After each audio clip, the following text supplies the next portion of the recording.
Hello there, and welcome to everyone joining us for today's webinar. I'm Clive Maxfield, everyone calls me Max. In addition to being a practicing engineer, I also act as a technology consultant, author, speaker, and educator.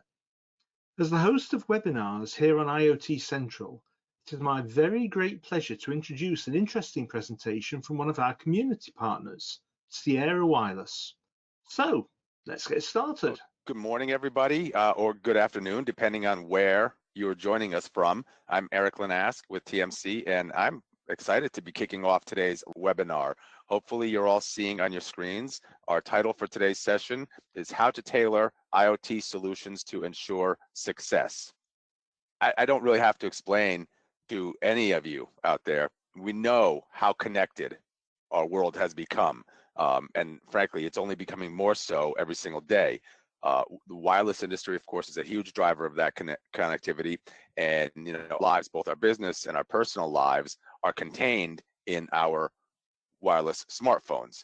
But that same connectivity, of course, has begun to enable an entirely new and exciting era of opportunity for businesses across industries, from healthcare to industrial to manufacturing to transportation, hospitality, so much more. Almost every industry is really a candidate to enhance their operations, their experiences, their capabilities through IoT devices and connectivity. These devices they're driving sustainability, efficiency, quality of life, quality of work, and of course, they are driving significant business value when you've got successful, well laid out deployments. The GSMA projects that the global IoT market is going to be worth 900 billion within the next couple of years. I think it's fair to say that the true value that IoT is going to be delivering is much, much greater when you talk about the efficiencies, the revenue opportunities, the cost savings that can all be derived from these projects.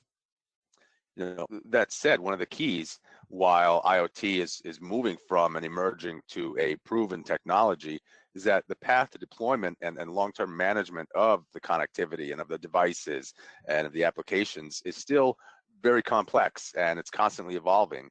So to succeed and to navigate around some of these complexities and potential challenges and pitfalls, you really need to understand what they are.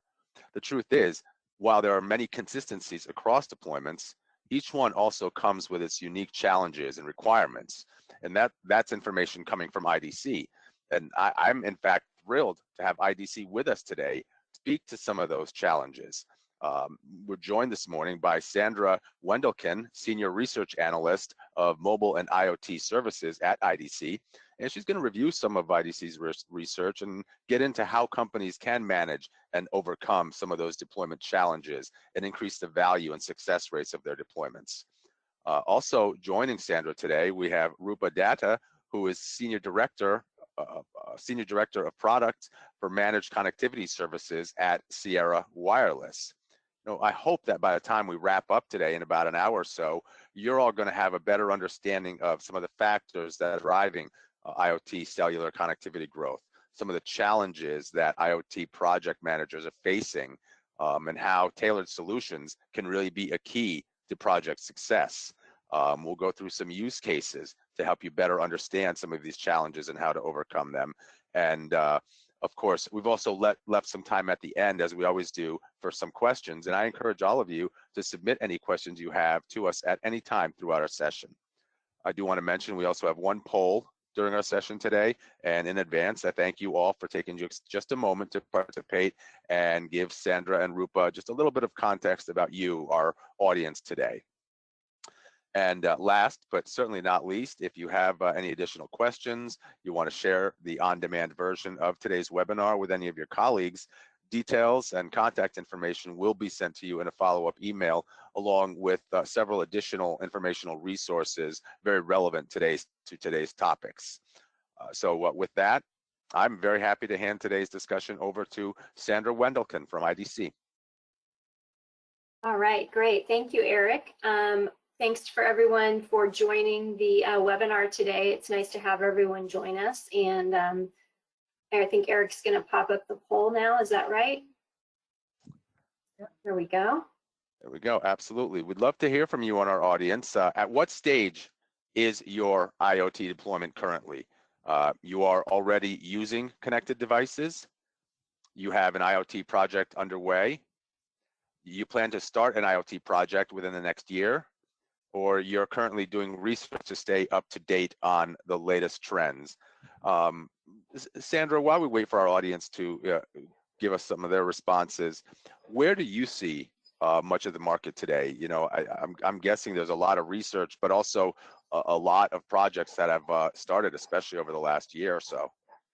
Yeah, absolutely. A lot of projects are underway, a lot of across a lot of diverse vertical markets and use cases. Obviously, a lot of companies are in the planning stages too. So they're kind of getting all the ducks in a row to launch an IoT project. So we're seeing a lot of activity in this space, and we'll walk through some of that later in my presentation. It's an exciting industry. And what about the those companies who are already leveraging their deployments and are gathering data from their connected devices? How big is that that base? Yeah, well, in terms of cellular IoT connectivity, we're seeing that there are 39.3 billion total connected devices. That's all types of connectivity. And then we're going to drill down into the cellular connectivity piece of that in my presentation, and it's a large number. Great. Let's take a look and see what our audience is telling us. So I'm not sure there's anything surprising in almost half still in the research phase of their IoT development and projects. Yeah, that's a good number that are already using and planning to use in the next 12 months as well. So yeah, those are very much in line. And yeah, it's good to see that a nice group of companies and executives are looking to do more research and get ready to deploy. I'll let you take it away, Sandra. All right, thank you. I appreciate everyone joining.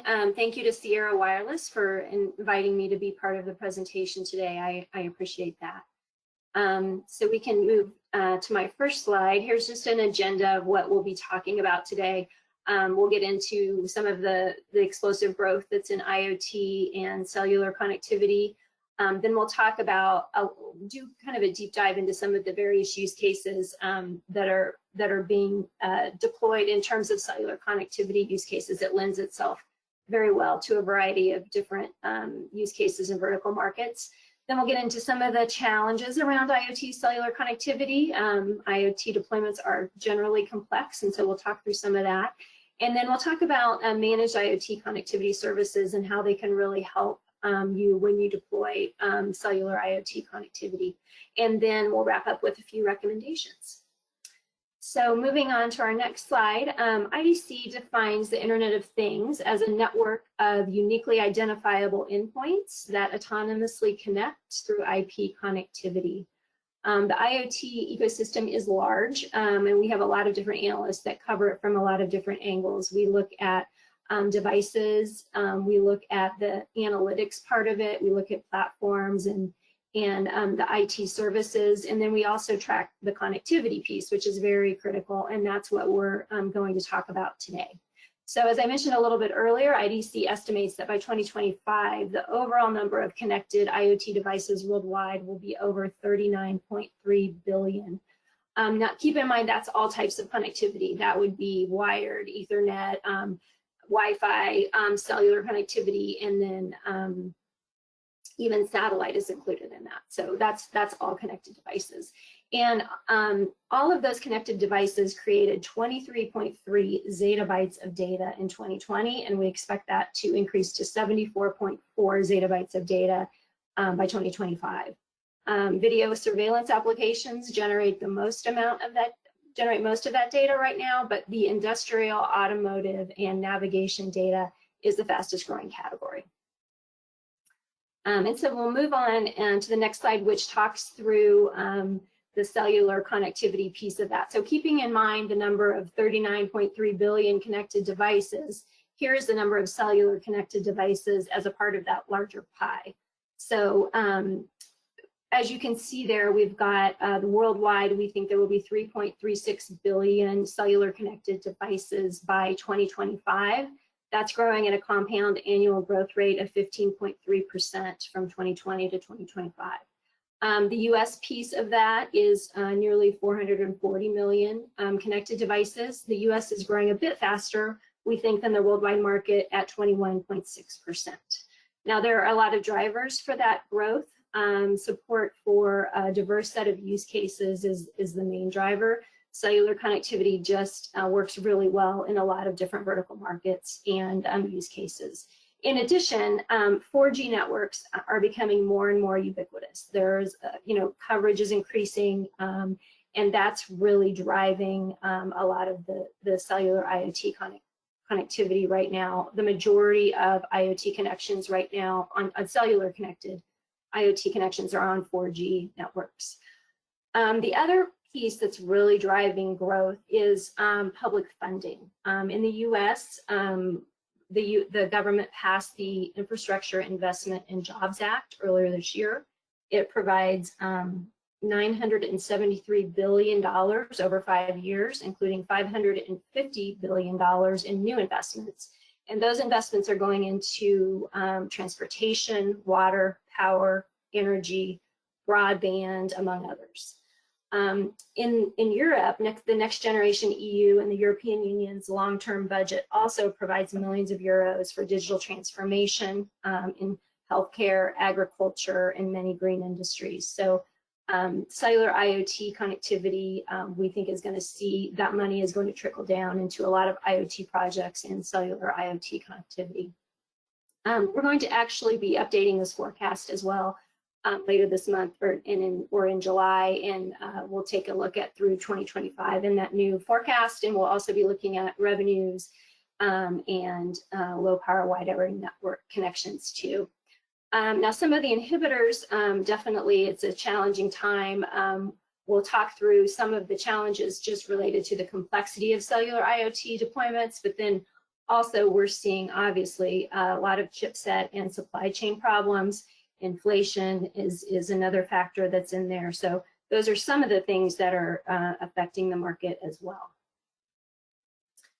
Going on to the next slide, this is just showing IoT spending plans.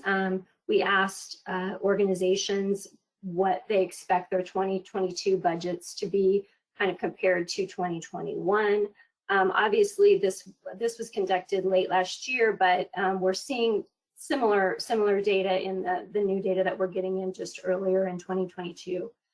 Internationally, about 73% of organizations expect IoT spending to increase or stay the same in 2022. And in the US, nearly 85% of organizations plan to increase current spending levels on IoT projects. And in fact, 38% of US companies plan to increase spending. So most service providers that we talk to in the market are seeing a lot of growth in connections, in customers, and in revenues. And then on the next slide, we can talk through some of the use cases that cellular IoT connectivity is supporting. It's a broad list of use cases, as you can see here. 47% are using IoT cellular connectivity for a people-centric type of deployment. So tracking workers, worker safety. The pandemic really contributed to this because workforces are more distributed, there's more work from home, there are more mobile dependent workers, and that's all, you can see that reflected in the data. The 39%, those are building-centric types of applications, so access control, building management, smart lighting all come into play there. The other one I want to highlight down at the bottom, mobile asset-centric applications, 38% there. Those are fleet management, freight monitoring, tracking different assets, and we'll talk more about that later in the presentation. Also in this survey, just a couple of fun facts. We found that a typical IoT device fleet includes about 1,700 devices. We also found out that 76% of all cellular connected devices are stationary, 20% are in motion, and 4% are both. So we thought that was interesting and actually a little bit non-intuitive that 76% of IoT cellular connections are actually for non-mobile devices. So we'll move on to the next slide where we asked financial services companies about targeted offers on consumer connected devices. So a large number, as you can see here, are in production or piloting these types of offerings. The vending industry includes everything from fresh food to smart lockers to industrial vending machines, which can be located in a factory or a commercial building and provide employees with tools and materials they need to do their job, like personal protection gear or industrial chemicals, for instance. Payment processing is another growing area because of its convenience for consumers. There's been an increase in the use of Apple Pay and Google Pay, for example, and cellular IoT connectivity is behind a lot of that, a lot of those types of applications. And then we'll move on to dive into asset monitoring on the next slide. This is an important area for cellular IoT connectivity. IDC asked manufacturers about their plans to implement remote asset monitoring, and you can see 67% of the respondents are in production or piloting remote asset monitoring types of IoT projects. Similarly, many fleet managers rely on asset monitoring and GPS tracking to optimize their fleets and reduce costs, which becomes even more important in times of high inflation, as we're seeing right now. Moving on to our next slide, video monitoring. Cellular connectivity is enabling live video transmission within several different vertical markets.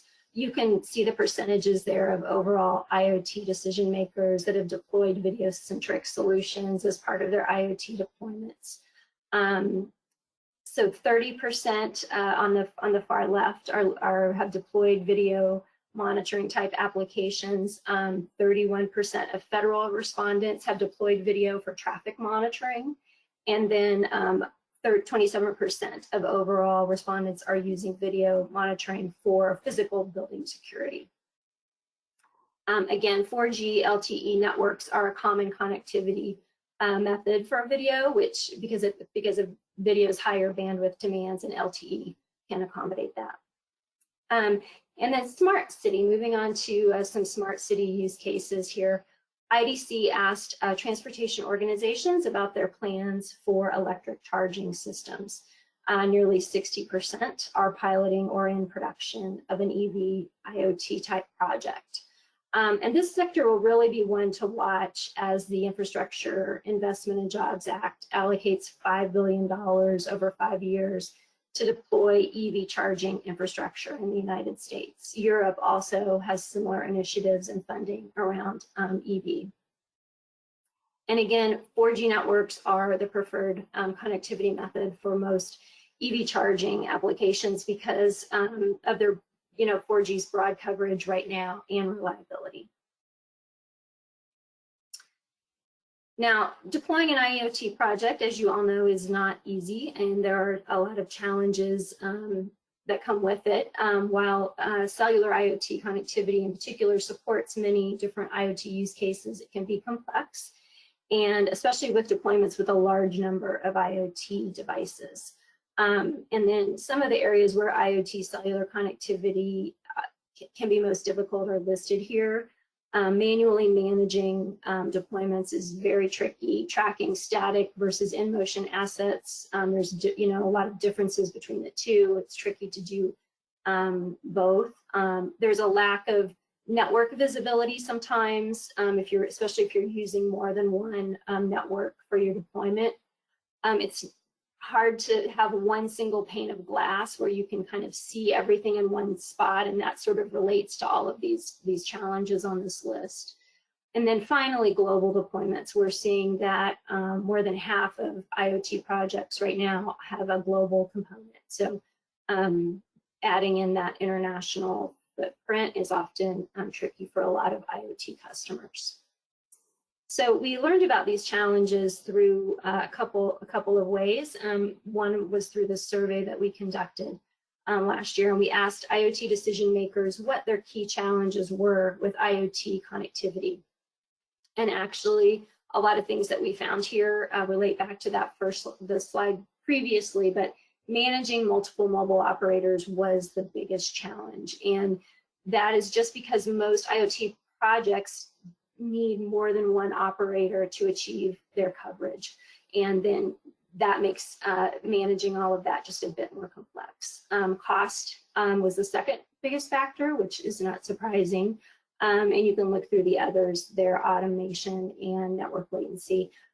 As you can see, the difficulty in ordering SIM cards, I think that, when we redo this survey this year, I think that will probably be higher on the list this year because of all the supply chain issues and problems going on there. But we'll see how, that'll be interesting to see a comparison from last year to this year on that data. So on the next slide, in addition to the survey that we conducted at the end of last year, we put together a marketscape on worldwide managed IoT connectivity services. The marketscapes that we do at IDC are vendor comparisons, and in this particular one, we looked at 17 different providers of managed IoT connectivity services, including both mobile network operators and IoT MVNOs. As part of that extensive research, we interviewed IoT customers and we got some interesting feedback from them. Again, going back to the coverage, that was one thing that we heard again and again. It is the most critical factor because if you don't have coverage, you don't have a connected device. And we also saw customers really want that 2G, 3G fallback. We found that interesting, especially because in the United States, a lot of 3G networks are sunsetting this year. In Europe, it's generally a bit longer. Those timelines are a bit farther out, but all three nationwide US operators will be sunsetting or have sunsetted 3G networks this year.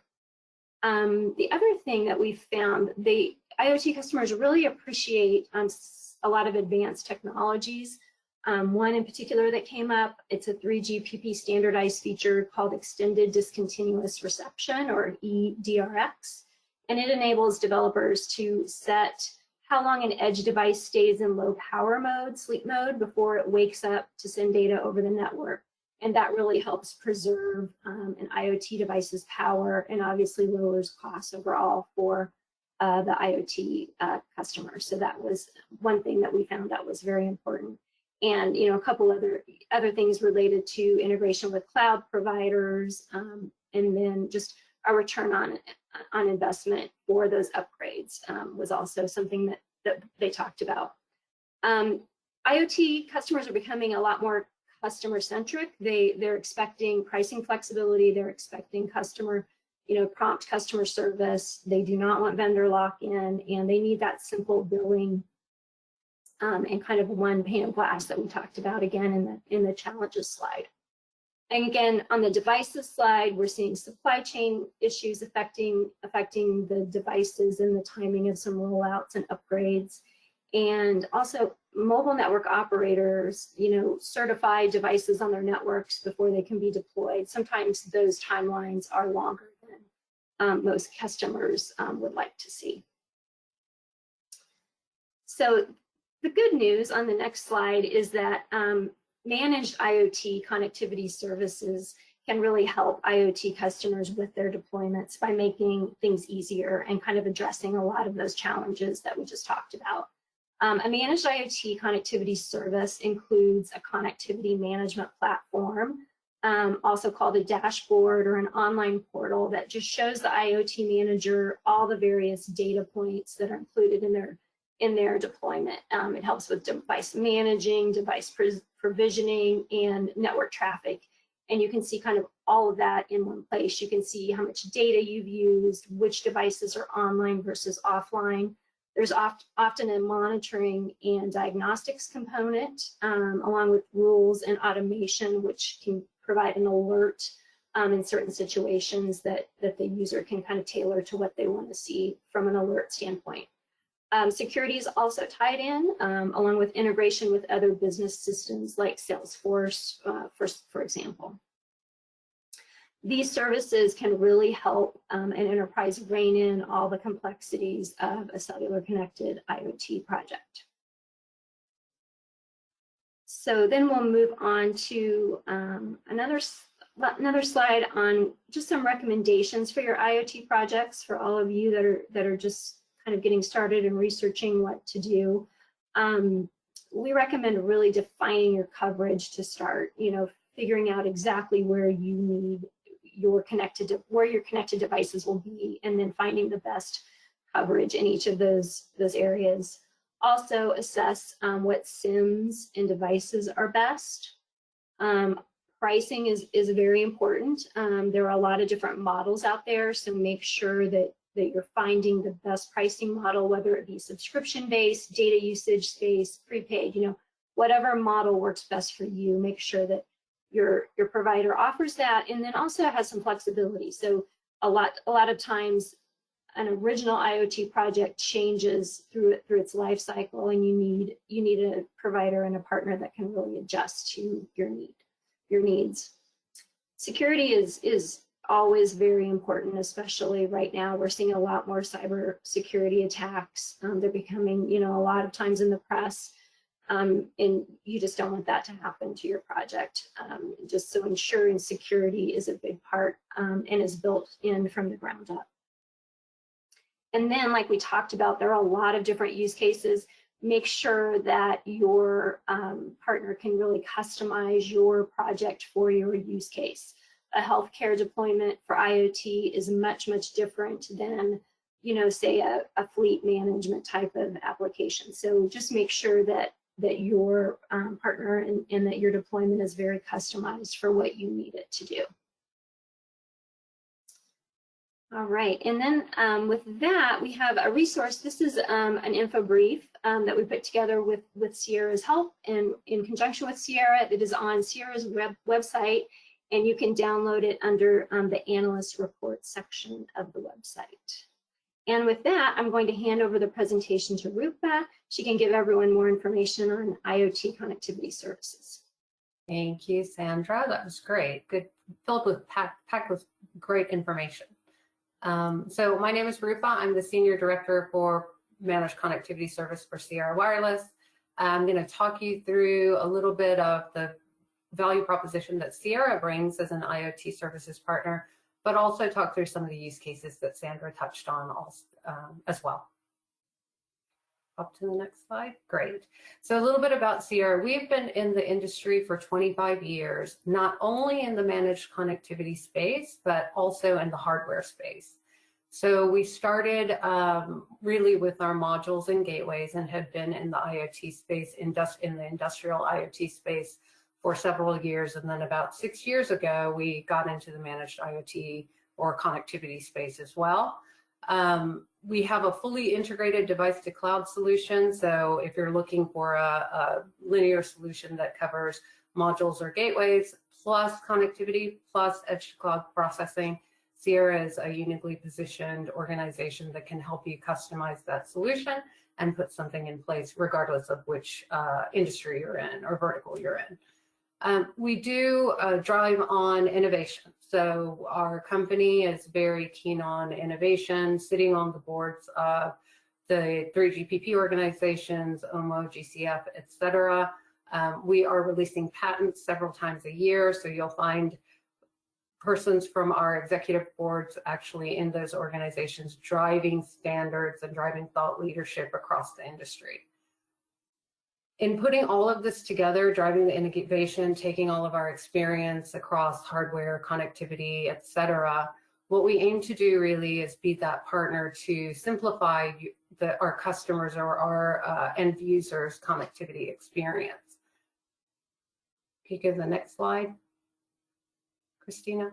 So a little bit of a visual of what we do have. So from a device perspective, we have modules that go from LPWA and LTE coverage, cellular gateways that you've probably seen very prevalent in our public safety and security sectors. So we drive many, many use cases there, from fleet to metering, all the way to home security and public safety. We also have the connectivity layer that sits in between, connecting those devices to network across a couple of different portfolio offers that I'll get into later. We actually monitor all of the device to cloud connectivity 24/7 with our global network operations center. Additionally, we build our cloud platforms, and Sandra touched a little bit on the management portal, the single pane of glass as we refer to it.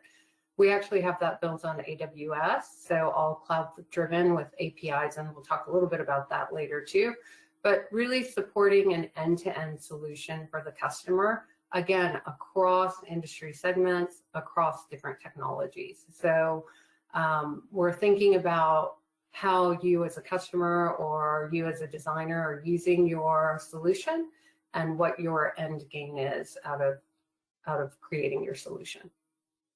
Okay, next slide. Great. So these are some of the industry segments or IoT segments that Sandra touched on the survey. With the growth of 4G that we see in the IoT market globally, we are really leaning into these use cases that are becoming more prevalent over the last couple of years. So IoT traditionally, especially because we have the hardware vertical as well, we were leaning into more of an LPWA tracking solutions, really looking at smaller data throughput across those use cases. What we're doing now is we're not only are we still supporting that, we're not walking away from that, but we're also shifting to, hey, what kind of use cases does 4G allow us to expand on? And what we found is there is a great growth opportunity in commercial security, really in that video surveillance space, where 4G is being utilized with higher throughput bandwidth. So we're excited about that. We have seen that with our solution, we're not getting sort of the throttling that many other unlimited bundles might give you. We're not doing that. We're doing some pretty good throughput on the video surveillance use cases. Also with the end-to-end security that comes with cellular deployments, we've actually been attaching to some critical infrastructure out there in the market. In the smart city use cases, we're seeing a lot of growth in EV charging, Sandra, as you pointed out as well. So there's actually really good alignment with the research that you've done and what we've been seeing also, which makes me happy. EV charging has been a segment that we've seen growth in, but we're also seeing, interestingly enough, different use cases within that segment. So you had initially we had how do we sort of track the health of the EV charging stations. So are they working? Are they not working? Smaller data consumption, 25 megabytes, et cetera. Now we're seeing that data consumption grow because the EV charging stations are being positioned commercially as well as residentially. So we're seeing greater data throughput on those EV charging stations as they are being hubbed together on routers for not only looking at the health of the devices that are out there, but we're also supporting the data to actually charge the vehicles. So it's interesting. Some commercial EV charging stations also have Wi-Fi hotspots that are that use the data functionality to drive the Wi-Fi hotspots. Moving on to payments and vending, again, payment and vending is a pretty fast growing segment for us. Contactless payment is growing. Convenience is growing. The pandemic that we've all just been through has gotten us to experience a lot of automatic interactions without human interface. So a lot of smart lockers, a lot of smart vending, a lot of fresh food vending, and really a lot of the contactless payment in the event space. So we've seen a lot of growth in event space now that the we're opening up the world again a little bit. So we're seeing a lot of contactless payment coming back and events opening up. We're seeing a lot of travel, and we're seeing a lot of growth in sort of that segment there as well. Manufacturing asset monitoring is, a steady state for IoT. Factories opening up again. We're seeing supply chain and resourcing opening up again. So there's a lot of growth continuously in that segment. The value proposition from Sierra that rings through from all of these segments is really around our multi-NC or multi-network offering.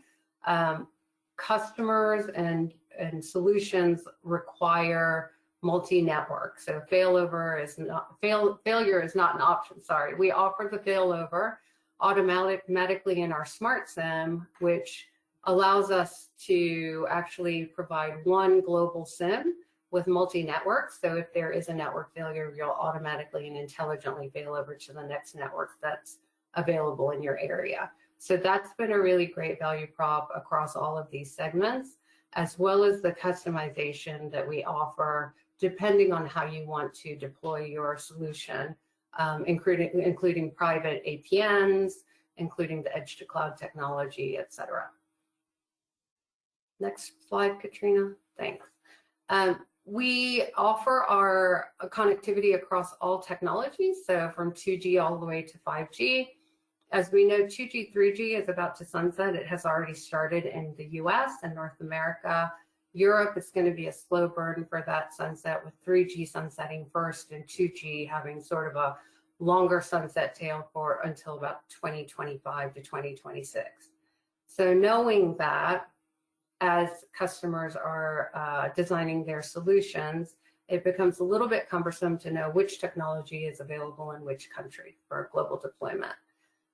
What we do at Sierra is we actually have relationships with multiple networks in every country and every region. And as we utilize their services to promote or to create our solution, what we do is we keep track of all of those sunsets and make sure that the solution that you have doesn't go away. So we're always keeping up with the trend, always keeping up with the right technologies in the global arena. Let's go to the next one. Thank you.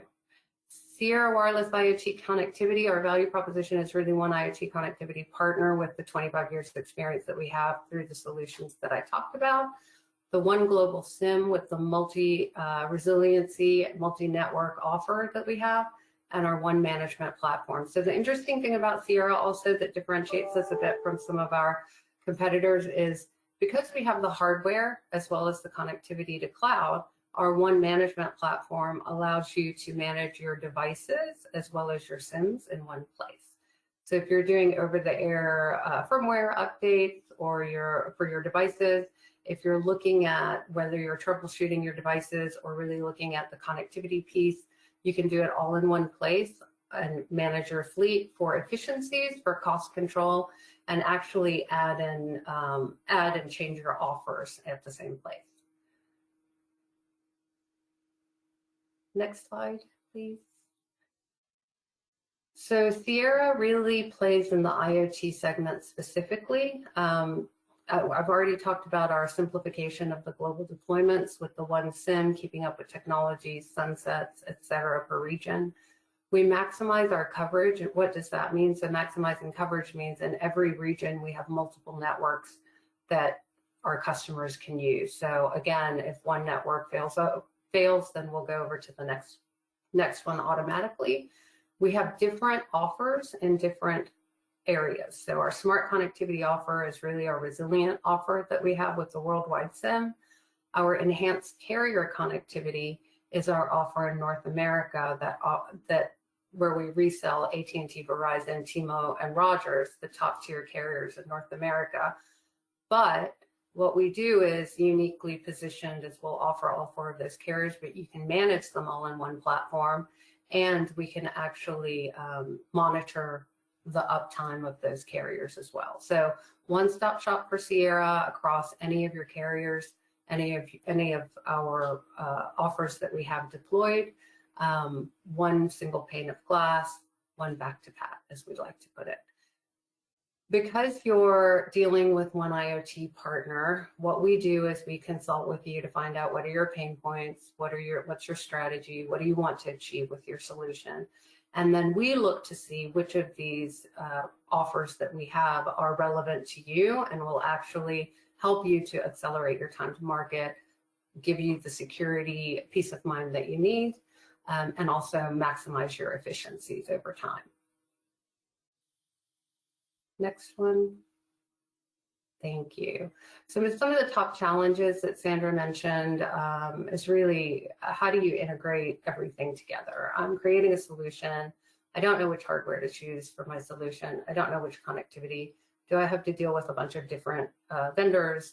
How do I manage different networks? How do I do all of this together? So again, we're one IoT connectivity partner that can actually help you pull that together. Having said that, with our managed IoT connectivity, we don't have to always attach to Sierra hardware. We can attach to third-party hardware. So if you have a third-party device or you've already decided on your IoT device that you're going to use, we can still help you with your connectivity and certainly deploy that along with you. The lack of network choice and global deployments, I talked about that a little bit. Our one global SIM is, again, resilient, multi-network. Doesn't matter where you may have a, your use case may be something where you're manufacturing something in a factory in country A, and then you deploy to countries B, C, and D. It doesn't matter. You can test in country A with that SIM, make sure it's active.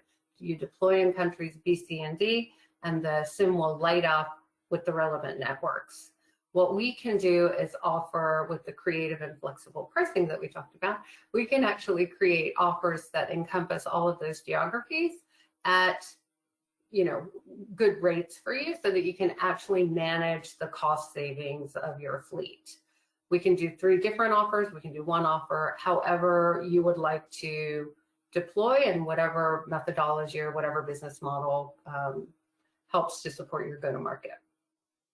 We have our single pane of glass that we talked about a little bit before, goes all the way from device management to SIM management. Again, if you're not using a Sierra device and you're using a third-party device in our connectivity, we can, you can manage all of the fleet of SIMs on our management platform. Also, I mentioned before, our management platform is cloud-driven and API-driven. So if you have your own management platform that you're using today and you want to pull in some of the functionality that lives within ours into your platform, you can do so with open APIs. So very flexible. We've had customers do that also so that they can see their fleet management within a broader view of their business. And again, we're happy to help consult do that. Security has been a big challenge or problem statement in this industry. Cellular by nature has very robust end-to-end security. Because we are so experienced in the device space also, as well as the edge to cloud space, we're happy to consult with you on your use case to make sure you have the right resources to make your security choices at the endpoints. Okay. Great. So thank you for the opportunity to present Sierra. If you'd like more information on the use cases and a little bit more about what Sierra does, you can go to sierrawireless.com/resources and you'll have access to not only the information that Sandra shared today, but other white papers and resources that we have on file. Thanks, and over to you, Eric. Well, thank you very much, Rupa. Thank you, Sandra. Some fantastic information there. I promised that we'd have some time for Q&A. So, if you haven't in our audience had a chance to submit your questions, now's your opportunity to do that. Let's get into some of these. We've got several coming in from our audience. Hopefully we have time to get to them all. I do want to mention to our attendees that if you have submitted questions that we're not able to get to live during our event today, they all will have been archived. And I know that the team at Sierra Wireless will get back to any unanswered questions offline following today's event. And I welcome both of you to chime in on any of these questions. I know some of them, Rupa, are going to be very much geared towards you and Sierra Wireless, but Sandra, feel free. I welcome your thoughts on any of these questions as well. One that's interesting is, how do you guys see sort of the categorization of IoT? You've talked about industrial IoT, managed IoT connectivity. How else would you categorize IoT? I can take a stab at my view of Sure. the response might be. To me, managed IoT connectivity is an enabler of industrial IoT. And industrial IoT to me is the overall sort of IoT segment, and managed IoT connectivity is part and parcel of how you would deploy within that segment. Yeah, I would completely agree with that. It's managed IoT connectivity services can apply, across different verticals, including the industrial sector. So I completely agree there. Thank you very much. Are you seeing vendor agnostic eSIMs becoming more common in a way that that SIM management doesn't become or is no longer an issue even? So I would ask for some clarifications for that question, but without being able to do so, I'll just take a stab at my understanding of what the question is. So eSIM, when we talk about eSIM in the industry, we're really referring to EUICC, and EUICC has a set of standards that go along with them. So EUICC has interesting capabilities where you can, where a customer or an organization can choose a profile to be uploaded onto the EUICC. Can be a private network profile, can be a public network profile, whatever the customer or solution deems necessary. So I think, are we seeing vendor agnostic eSIM? So if we're saying vendor agnostic as to, is it an MNO profile? Is it an MVNO profile with the multi-MZ capability? Is it the private network profile? Yes, we are seeing that. We're seeing more interest in EUICC from a flexibility perspective, from a user standpoint. But I don't think it's gonna simplify the downstream any more than it is today. I think it will offer flexibility. I think you'll still have, you'll have some technical bells and whistles to go through. But at the end of the day, I think what will happen is from a user experience or a solution flexibility, the EUICC piece will offer that to customers. Yeah, I mean, we're seeing the market for eSIM and EUICC increasing, certainly. There was, it was delayed a bit.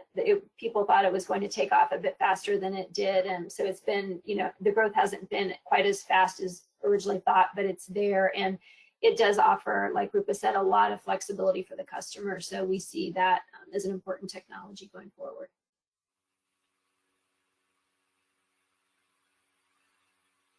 Great, thank you. Rupa, this one's going to be more for you, specifically about the Sierra Cloud platform. Does it, to what extent does it allow easy integration via APIs to industry-specific data sets and analytics for identifying various necessary actions and business outcomes? Yeah, so high level, yes. The answer is yes. So we're very API driven. There are specific API calls that can be made to the platform to ingest certain pieces of insights, meaning, how much data are you consuming, which SIMs are consuming the most data, where are your SIMs deployed. So depending on the query that you'd like to make, we have tons of APIs that can be called to ingest into whatever platform you have for those large scale data analysis. So because it's AWS driven as well, API calls to any other cloud platform are quite simple to accomplish. But again, depending on what you're looking for, what's the data that you'd like to drive into your platforms or you'd like to have insights into, we can again talk about that on a case-by-case basis and make it happen. So, this leads into another data-related question. So you're seeing an increase in data and data collection that's going to continue to rise year after year after year. Do you guys see a shortage of data storage options coming up? I think most IoT projects are integrated with a cloud provider of some kind, and obviously Sierra does a really good job with its cloud product and cloud platform. And I think, yeah, most IoT deployments are using the cloud because of that data storage issue, and it's helping with all of the data storage and management parts of an IoT deployment, which is a very important part of it. And that's just where a cloud provider and a cloud integration becomes essentially very, very important. Great, thanks, Sandra. Sandra, I'm going to stick with you for a moment. What was the biggest surprise that you saw in your survey? I think the global piece was a surprise to us. I mean, we know, we take a global view, but we were surprised at the number of IoT deployments that had a global component. And even, a company might not be global, but they still have a connected product that needs to be distributed globally. And so we really know that was one thing that really stood out for us from the survey was the global piece. And then that obviously adds complexity because it becomes harder to manage. Thanks, Sandra.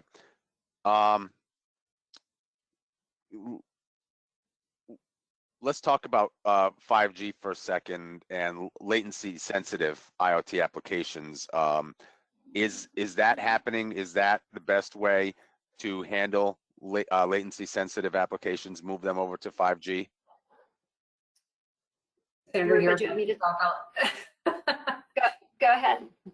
So depends on the use case. So you can move them over to 5G. I think right now 5G is a work in progress across a lot of the networks. The infrastructure is being built. There are use cases that need high latency. You can get them off of 4G, high throughput 4G. You can do that. I think it's all use case basis. Right now we have access to non-standalone 5G in many cases. It rides the 4G rails. So it works, it's working depending on what sort of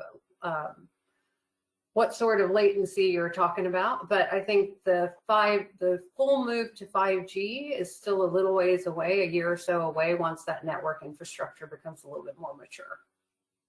Yeah, from the customers that we talked to, they really haven't quite found that return on investment to move to 5G. The majority are still on 4G networks, and obviously it's going to come, but like Rupa said, the standalone networks are very important for some of the most complex and intense 5G types of applications. But 4G is filling the void for sure. And I think as customers find that return on investment, it'll happen. But yeah, it's a little ways away. And what about, particularly for static applications, where does Wi-Fi fit in? Well, Wi-Fi is, it's an important connectivity method, certainly. And for static assets and devices, it makes sense. But even cellular connectivity, as I mentioned in the survey, the majority of cellular connections are static. And so it definitely has its place for static connections as well. And I think it's more a coverage area. Wi-Fi is pretty limited, whereas cellular, you get a much broader coverage area. Even though your device might be static, you still might need the enhanced coverage that cellular offers. Yeah. I think additionally, from a failover perspective too, Wi-Fi sometimes is not as reliable as cellular. So a lot of people who kind of cost optimization for fixed assets, a lot of customers will do Wi-Fi until, and have that cellular for backup.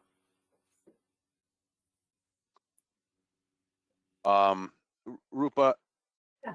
What are there issues, and what are the issues, if so, that the companies really need to look out for when they're looking at deploying IoT devices, activating IoT devices outside of their home countries?